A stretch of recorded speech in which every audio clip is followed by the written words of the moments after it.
the rabbi. I can do it right now. What's going on? Well, welcome everyone.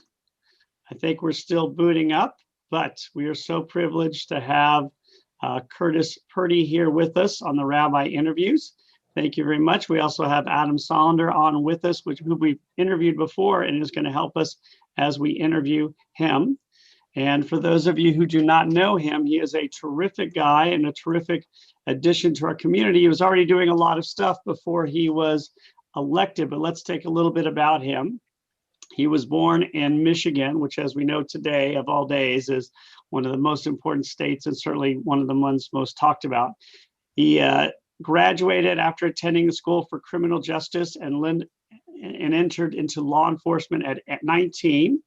While in middle school and high school, by the way, I was very interested that you were a dairy farmer, which you had mentioned.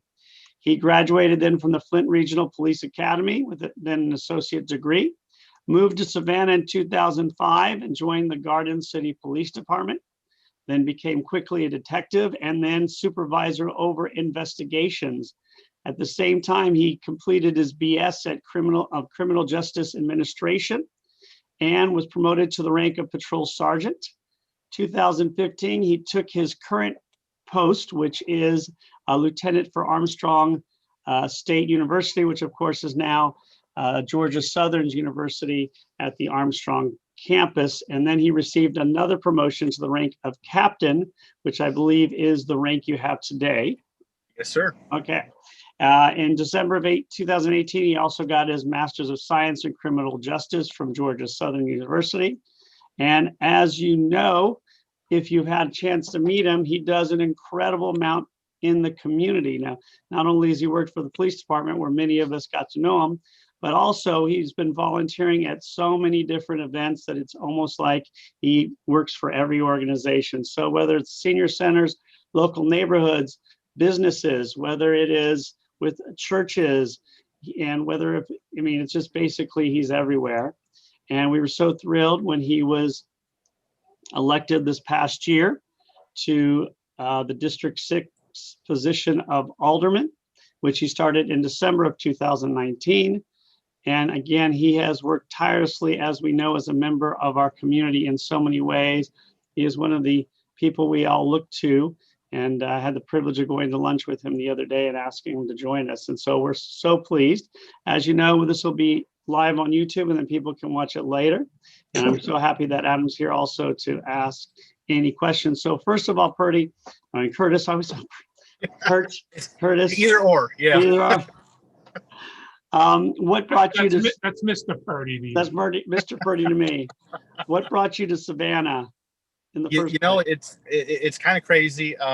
Years ago, I visited with a friend, and this was probably back in 2002, 2003. And I remember working police work up in Michigan, standing on the side of the road. It was so cold.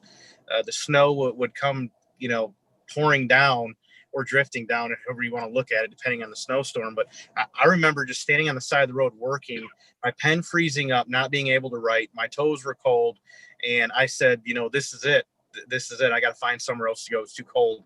I grew up there for, 23 years or so. And it's kind of crazy. It's what I was used to, but at the same time, I was tired of the cold.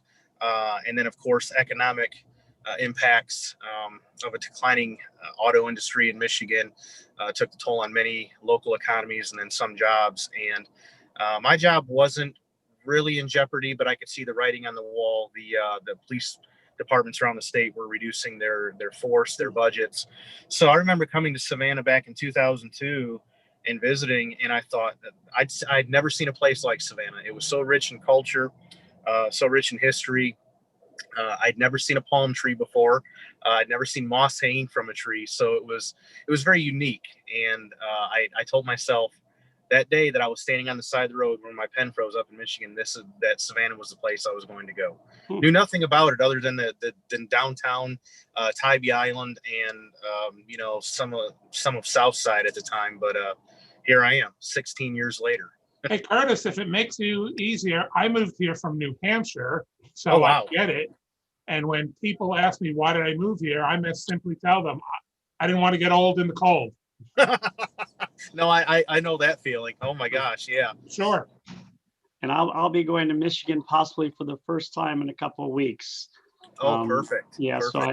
I've never been to the Midwest really, except a few times, mostly for interviewing for jobs. So Well, I I hope can it's tell you, okay. depending on where you go in Michigan, there's some good places to eat. They've already got snow. My sister video called me day before yesterday, and in the northeast part of Michigan, they already had 2 inches of snow, and it was still coming down. So be prepared. Yeah, I didn't move here for the snow either, but I think once in a while, this will be probably the first time my children get to see snow. So we're looking Perfect. forward to it. We're going to, I guess it's southern Michigan because we're going to northern Indiana and then going across the border. So I Okay. think, so I'm looking forward to it. Good. Now, you've been here. So when you came here the first time in 2002, you must have been really young to be making these type of decisions. You probably were still maybe even in high school at the time. So that you must have really fell in love with it, and we're so fortunate you did. So what made you decide to go into the police force when your family apparently were dairy farmers, is what that's what? Yep. Yep. I can tell you that. So my family were a mix of dairy farmers. My grandfather worked in law enforcement, and then those that weren't farmers and those that didn't work in law enforcement worked at the auto industry, worked in the factories. So it was kind of a weird thing. Initially, I was going to school to teach. I didn't really have this thought of going into law enforcement. I just remember one day my grandfather telling me that that it was a respectable job. It's a good way to help people. I'd already been involved in high school clubs and uh, various organizations helping people in the community, and I've always had this overwhelming um, motivation to be out in the community and doing something for the community that I live in. And when I looked into law enforcement, I said, you know what, this doesn't look so bad. It looks pretty neat. You get to wear a neat looking uniform and drive a car that's got lights all over it. So back then it was all about the glamour and then still trying to help people. Now to me it's more about helping people and leaving a legacy. So and I think with the current climate of things in the world, I think I'm in a position to be able to impact how people interact with, or how officers interact with the public, and how we bridge that gap between police and those that are not law enforcement officers. So it's really it's such a unique job and a unique position to be in. Looking back, I don't think I could imagine doing anything else. That's great. And when you came here, you were, I guess, in the police force for 10 or 11 years before switching. And what did you find in Savannah, in this area, obviously with the Garden City, that you liked? What were the issues that you faced as a police officer, especially coming from the Midwest? Yeah, it's really interesting. Growing up in Flint, Michigan, and then coming to an area of Savannah, Georgia, which population-wise used to be about the same population, and then Garden City, it was a smaller, kind of what I call a smaller version of Savannah. There were a lot of issues that we had. There were some gang issues. There were some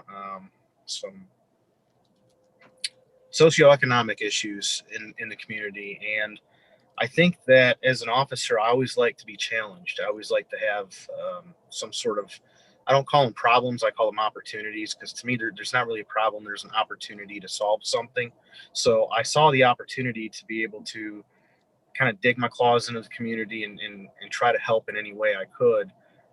So there were a lot of similarities. Now, the difference is, you take a Midwestern boy that grew up in an area almost close to Canada, and moving down south, people couldn't understand a word I said when I first moved here.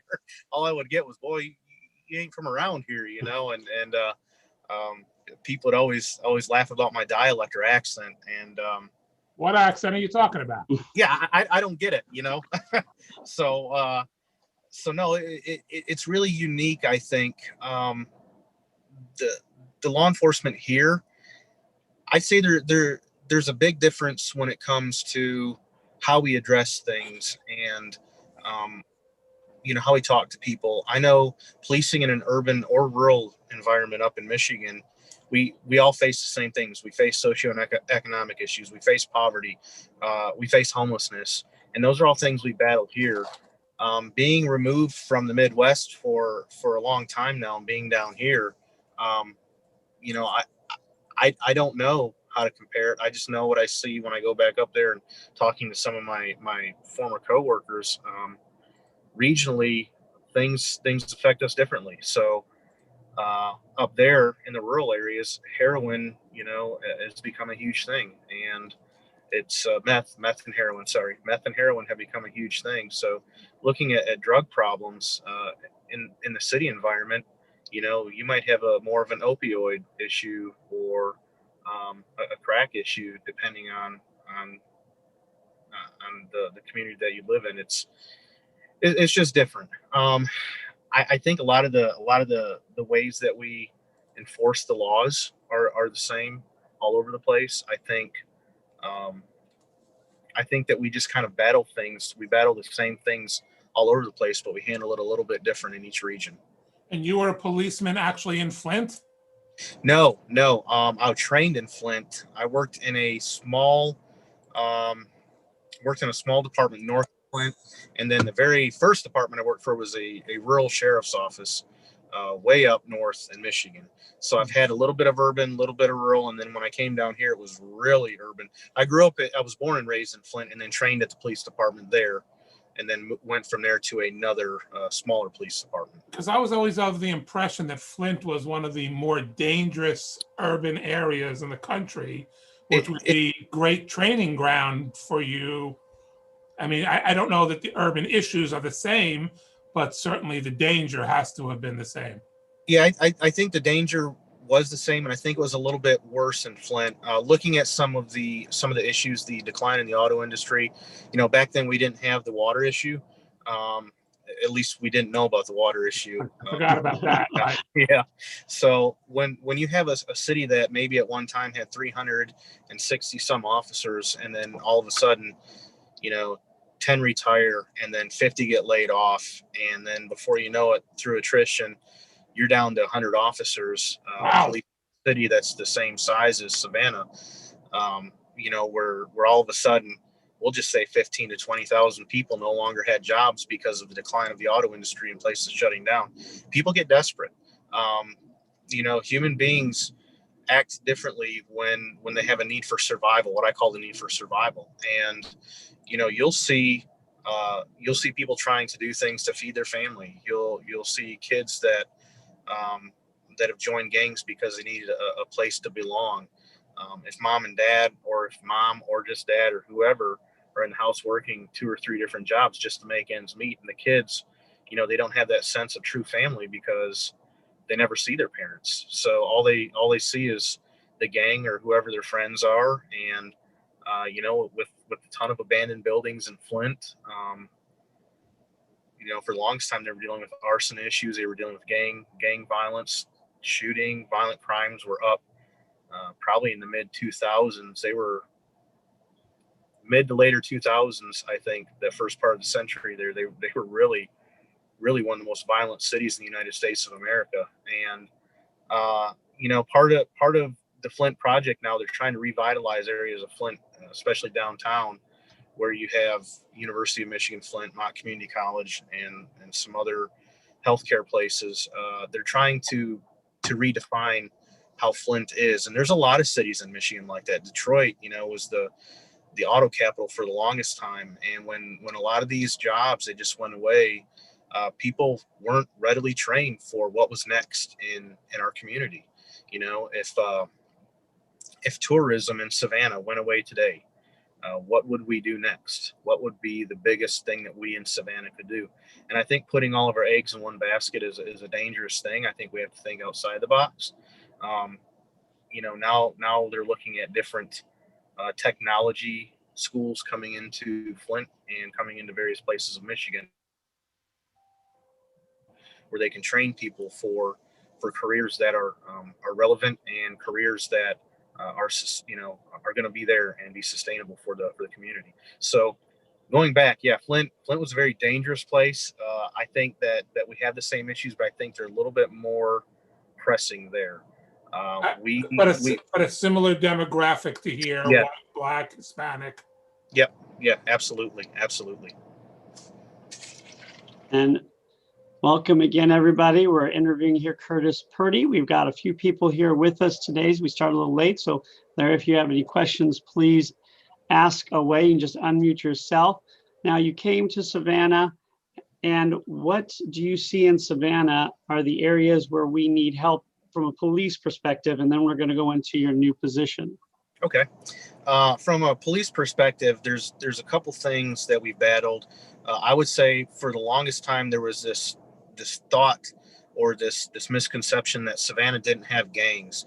Gangs didn't exist in Savannah, and we know that now to be not true. We know that there are gangs in Savannah. We know that homelessness has been an issue in Savannah for some time, and I think that with COVID and a lot of things going on, we're seeing a spike in homelessness or panhandling. I don't like to say homelessness. I like to say those that are roofless, because there's a difference between having a home and having a place that, that's there for protection. There's a lot of people that are roofless in the city of Savannah and in the county of Chatham. So I think that our biggest challenges today, there's probably 3 total, maybe one more. Our biggest challenges today are 1, still the gang issues, 2, the homeless or roofless population. I can tell you another one, probably one of the bigger ones that I would see is the disconnect or the polarization of different parties in the United States and different people in the United States, different groups, whether it is Democrats, Republicans, Caucasians and African Americans, police, and then those that aren't police, because those sort of polarizations play into how police officers do their job and how people view police officers and the sort of cooperation in the community that police officers and the community should be working together. But I think you see what's going on in the news, and you see that the actions of a few police officers dictate how people view the entire police career, really. And I always tell people that police officers are generally good people. They want to make a difference, and at the end of the day, they want to go home to their families.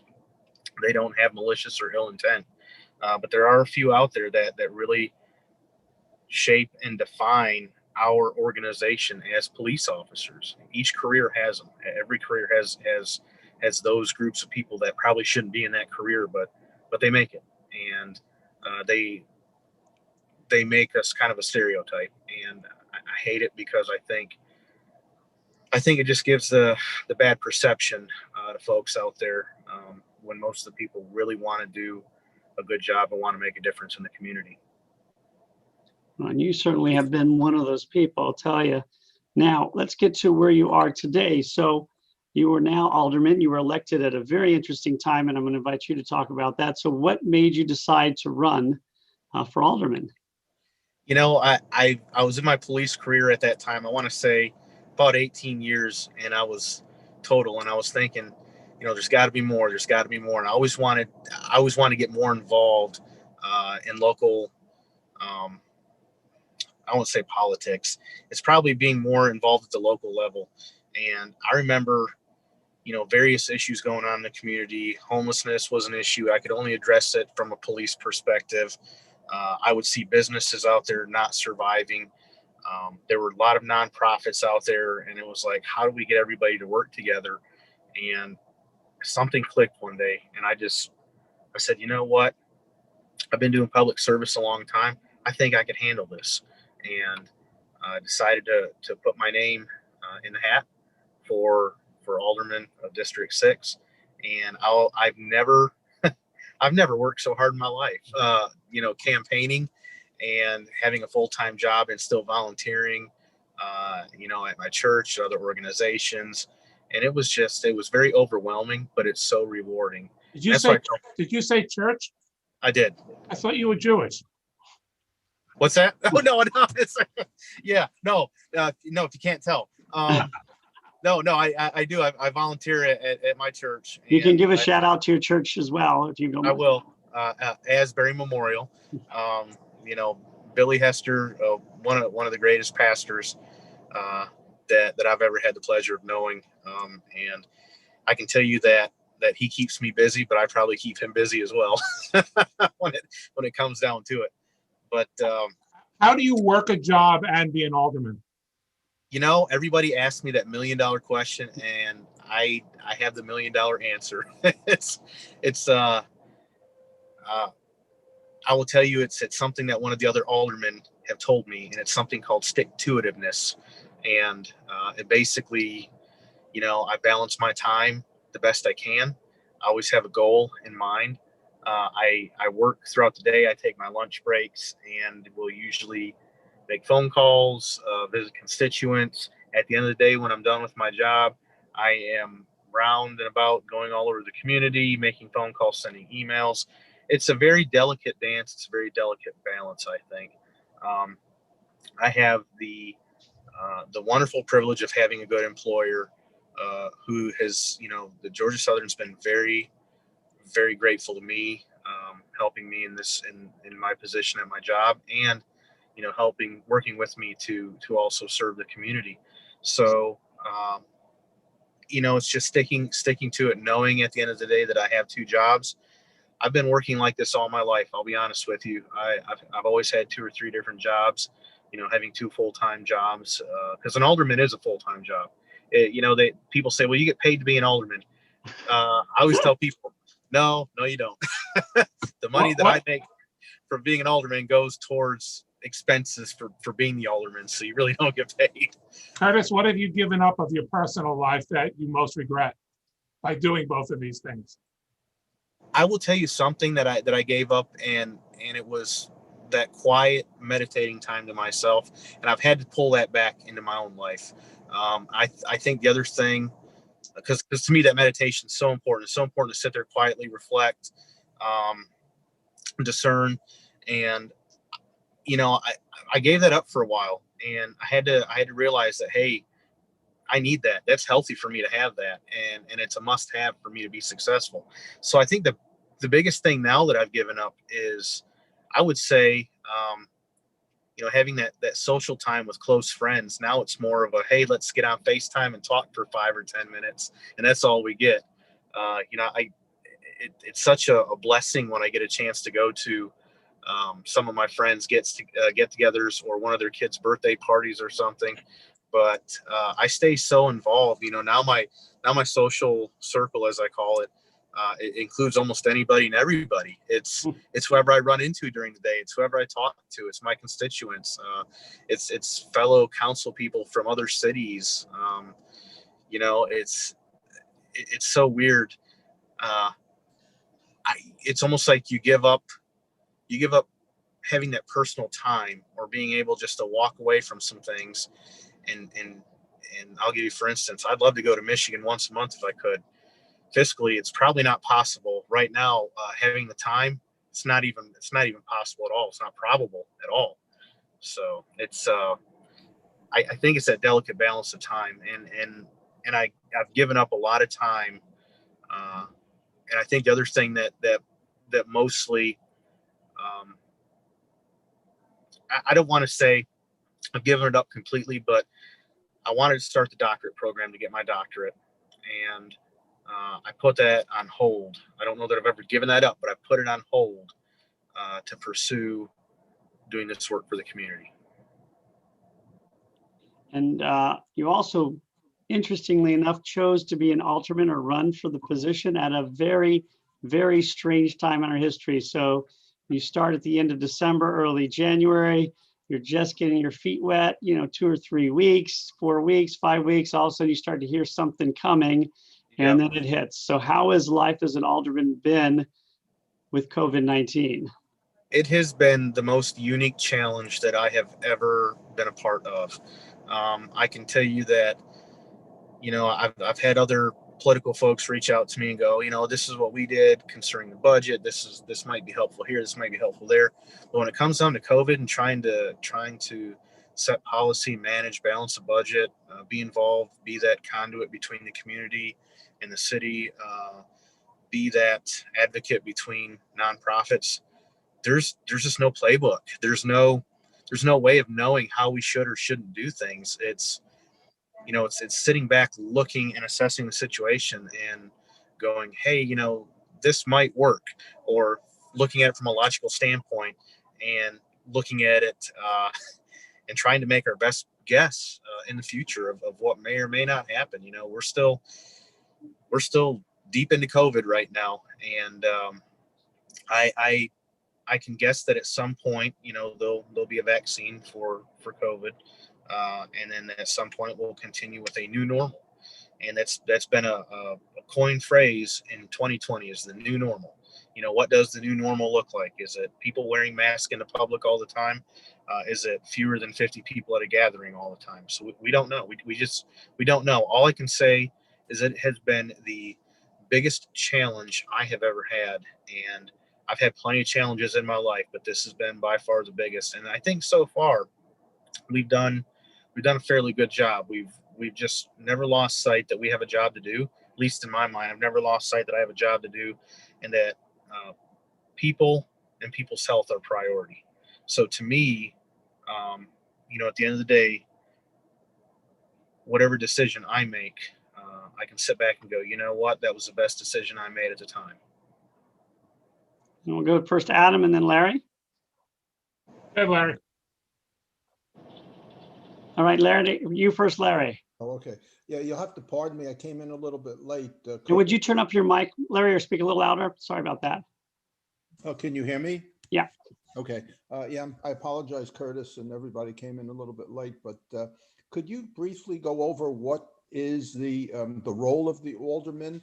I know you'd mentioned it briefly about, between the community, the nonprofits, and the government. How is the government actually structured? And the second thing that I heard a little bit about your conversation for Flint, Michigan. I was really surprised to see, what we saw in the State House in Michigan there with people walking in with guns in the State House. The intimidation factor, just it just did not seem like America to me. How many, what's your reaction to that? And also, how many states actually have that kind of a law that there's open carry, that you're allowed to go into government buildings? I understand that there's some places you can go into a government building, but you can't even go into a private building. It varies all over the place. You can go into, well, at any rate, just give me your reaction to that and just a little tutorial, if you would, on how you interact with the mayor of Savannah, how many aldermen there are, how Sure. Stuff like that. Sure. Sure. So let me address the thing about Michigan first, and then I'll talk about the alderman and then the mayor. I can say, I believe that everybody has the right to free speech, but at the same time, I don't think people have the right to intimidate others. And it was very, to me, that was a very scary ordeal looking at what happened in Michigan, and especially the Capitol building. It's so weird that people can open carry, but then private businesses can restrict someone carrying a firearm in there. I'm not a fan. I've never been a fan of open carry laws. To me, it's about intimidation. I can tell you, I'm a police officer, and when I do carry my weapon when I'm off duty, I don't want people knowing that I have it. And I would rather only ever have to use it to protect somebody or myself in the event of an emergency. And I've never, ever want to have to do that. But that's the inherent danger of the job that I have. I just think that,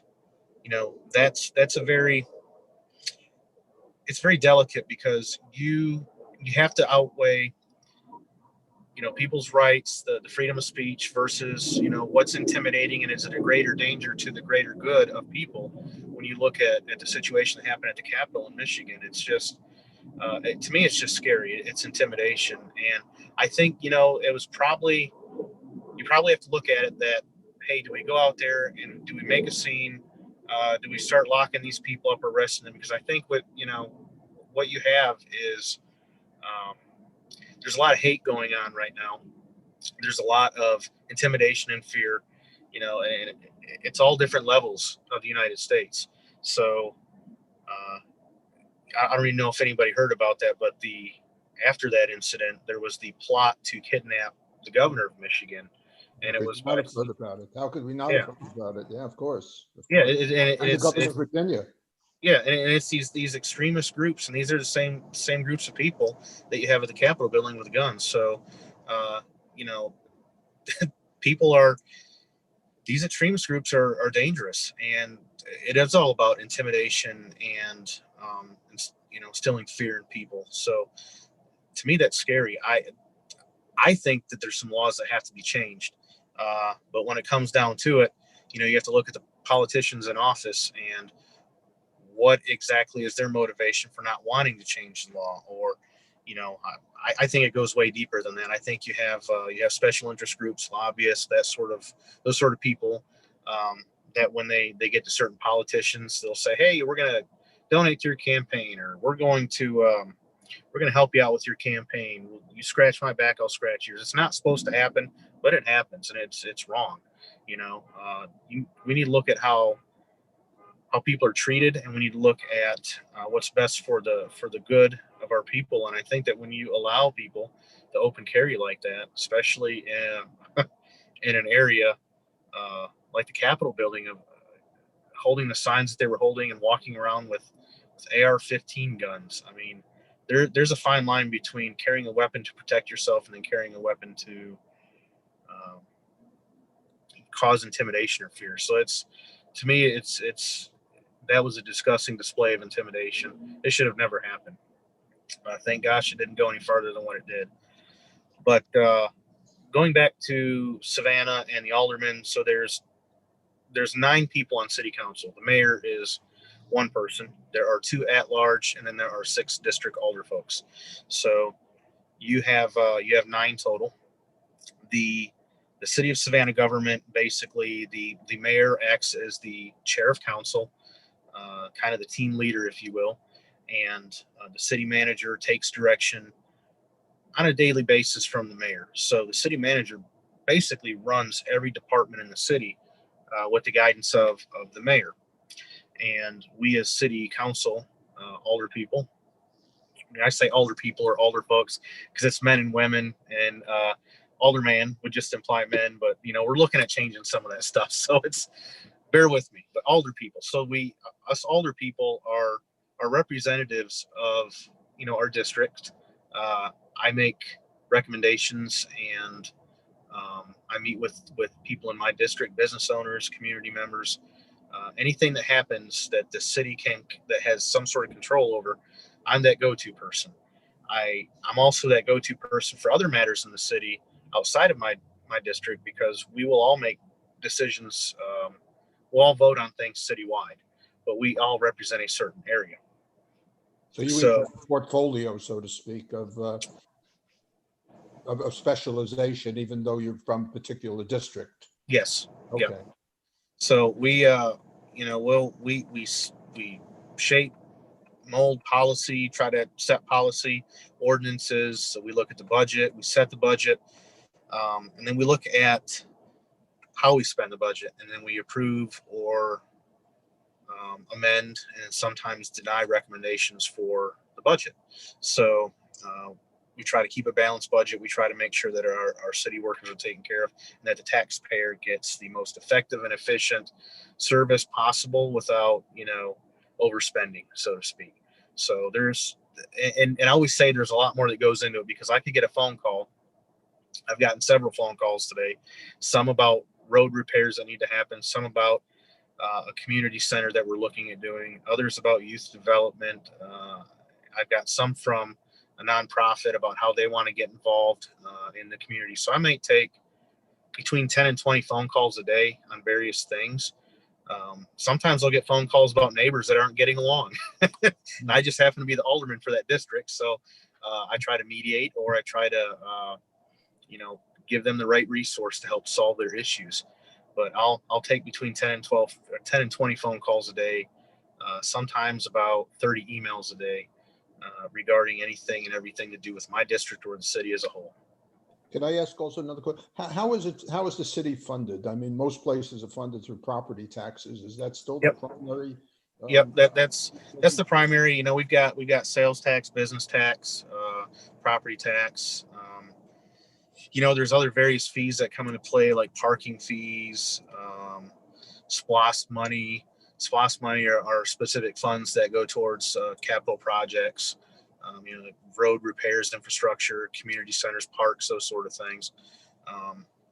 So there's a lot of revenue for the city.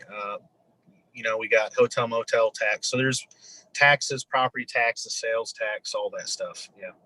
Traditionally, your biggest expense is education. I would say our biggest expense in the city is personnel, police, fire, sanitation workers. That is our biggest expense, believe it or not. The education actually comes from the school board. They've got the county and state. So they got the Savannah Chatham County Public School System. Their education, a lot of that stuff is funded through county and state. Oh, yeah. Curtis, you have a 4-4 aldermanic council at this point. Yes. How do you build consensus? And I'm asking the question more than just we're just going to work with each other and make it happen. There's going to have to be some real backroom bargaining to get somewhere, because y'all are really a 4-4 council with the mayor choosing which way it goes. And it really looks to me like you got a 5-4 council. Yeah. Depend on which 5 you want to call it.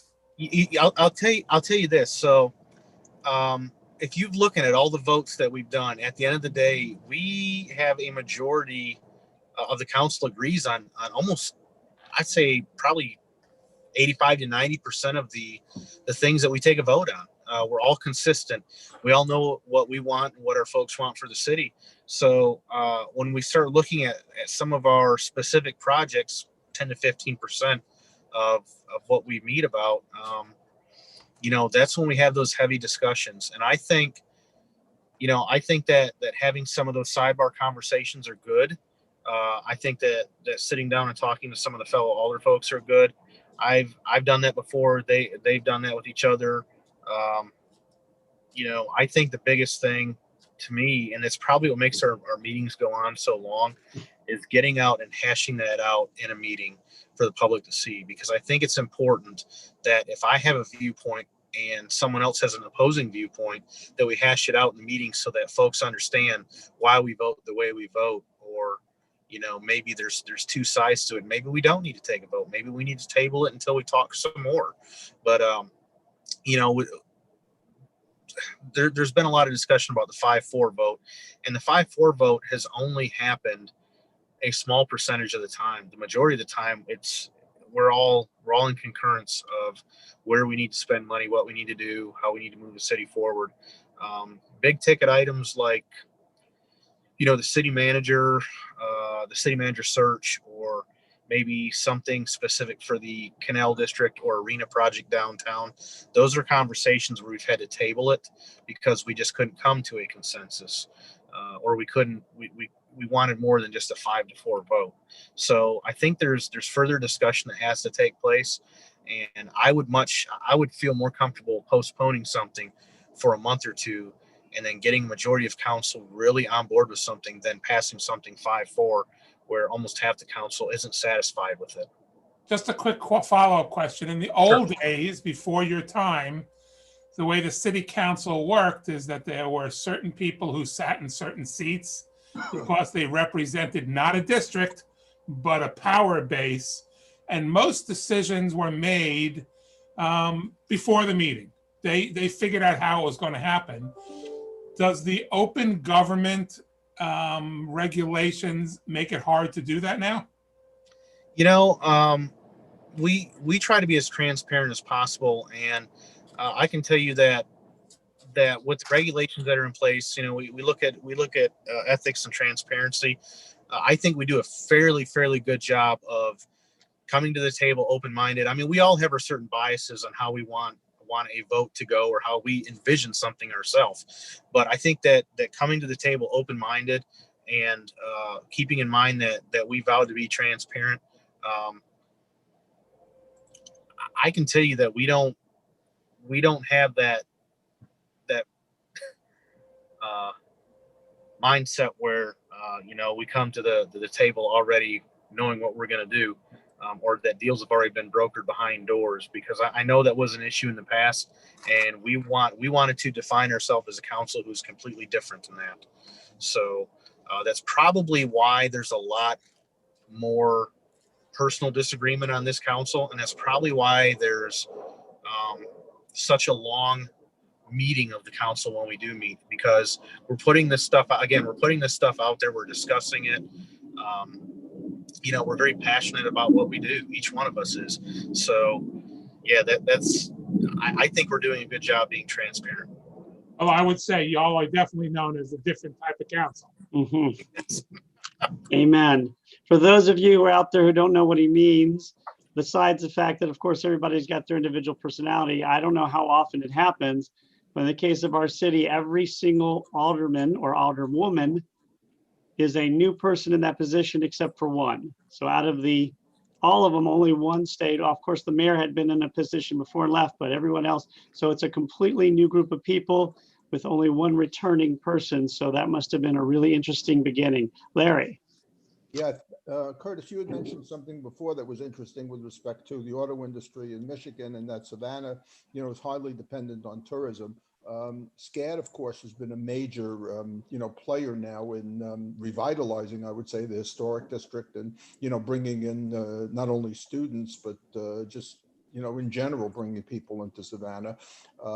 Could you also mention a little bit about, is there anything that that about the ports, that would that be a major next player? You hear conflicting differences between, well, Charleston has enough capacity now and we don't really need the port, and I've heard lectures on it from both directions, and Right. what do you say about it, and are you involved in that? Oh yeah, absolutely. We work well, and we work close with Georgia Ports Authority. We sat down through presentations, and I can tell you that the port, it's kind of weird because it's a state entity, yet it's nestled in between Savannah, Garden City, and Port Wentworth. So the port is it's a growing industry, and it's only going to grow more and more, and we are going to feel the economic impact in the city of Savannah. So I think that there's opportunity. We voted on, I want to say this is probably 3 months ago, maybe, the Rockingham Farms project, 1,100 acres of land off of Veterans Parkway. That was county property that we annexed into the city. There was a group that wanted to develop that property specifically for kind of a hub for the ports, because it's so close to 204. It's close to Chatham Parkway, to 16 to 516. So on this vacant piece of property, they wanted to do some warehouses, and it's not the type of warehouses that you would normally see driving through Savannah, Georgia. This is a well-planned community of warehouses that you would see like out in LA. These are developers from out west that looked into our area and said, look, we want to have something that's an economic driver, plus it's somewhat aesthetically pleasing to the eye, because we don't want to drive down Veterans Parkway and see these gigantic warehouse buildings. We want to make sure whatever we look at looks good, and it's going to provide 1,200 jobs. Not only is it going to provide 1,200 jobs, it's going to provide 1,200 good paying jobs. There's a training bonus in there for individuals. That we're working with the Georgia Ports, we're working with Savannah Tech, we're working with other entities to train people, to send them to school to learn how to do some of these jobs so that they can actually get these paying jobs. And anytime that we can add that amount of employment to our city, and we're going to reap the benefits out of that, oh my goodness, I couldn't think of anything better than that. So I think that when it comes to the logistics and some of the things that the port offers, that's going to be a huge economic driver for the city of Savannah. SCAD has been very, very helpful. We have SCAD, Savannah State, Savannah Tech, Georgia Southern, and I think we got the Georgia Tech campus too here. We've got plenty of educational institutes that are going to be economic drivers for us. We have 3 large healthcare hospitals here in the agency, or in the in the city, and that doesn't include all the specialty clinics or healthcare professionals that are in the city of Savannah. That's going to also be a huge economic driver. I can tell you, Georgia Southern 3 years ago, the state spent $37 million to put a new healthcare profession building on the Armstrong campus, one of the most state-of-the-art buildings for the healthcare professions that you'll see. It's like a mini hospital when you walk in there. And this is to train our future nurses, nurse practitioners, hospital administrators. These are folks that are being trained in our community to work in our community. And I think that, aviation's been a big thing. We've got Gulfstream, Savannah Hilton Head Airport, Savannah Tech's partnered up with aviation educational programs. So we've got a lot going on in Savannah. So I think that if the tourist industry were to ever tank in a few years, if we had to really define how we look at Savannah, I think we'd be able to handle that situation. So quick follow-up question. You talk about the growth of the ports, and that's been an ever growing, I mean, as far as TEUs, et cetera. I mean, Right. It's almost unprecedented in the country.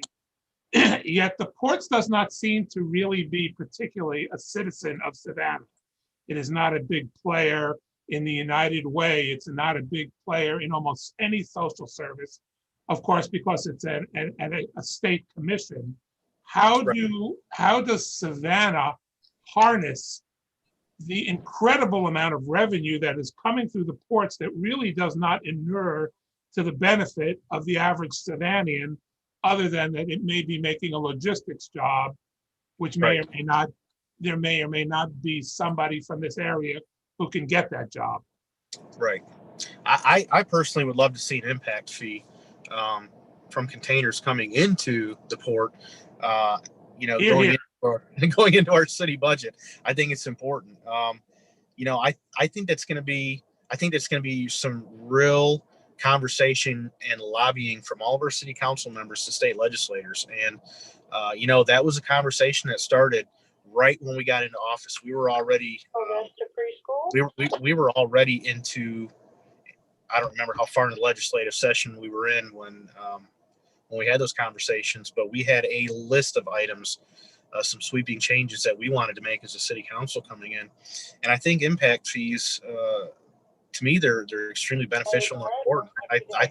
I would love to see it. I think we're in a position to be able to advocate for that and lobby for that with our state legislators. So I think it's going to take some conversations coming up here very soon with some of our state legislators. And I know that right now, with today being November 3rd, being election day, we're trying to figure out which direction we're going, both nationally and as a state. I think that we got to have these conversations soon after today is over with. Why would the Port Authority accede to any fees here? What do you guys have that can drive that? You gotta have a hammer or to make it work. You got nothing to hold back on them. I mean, all we got is the Savannah River coming into the port. There's a lot of projects, and there's and I'll give you for instance. So the warehouse hub that I just talked about, that 1,100 acres, to me, those are bargaining tools. And you look at it and say, look, we are willing to, as a city, to move forward with this project, to zone this, to annex this, to work with you. We're going to provide services out in that area so that you can have this, so that the port can be beneficial, so that the port can grow. And I think that, that we need to lay our cards down and say, this is what we've got. And,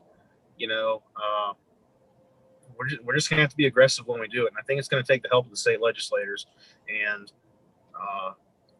looking at everything from dredging the Savannah River to, I guarantee at some point, and we talked about this, they're going to have to raise that bridge at some point in Savannah. No question. Yep. So there's some, I think there's some really, really important conversations we're going to have. I don't know the whole details of how we're going to make that work, but I think that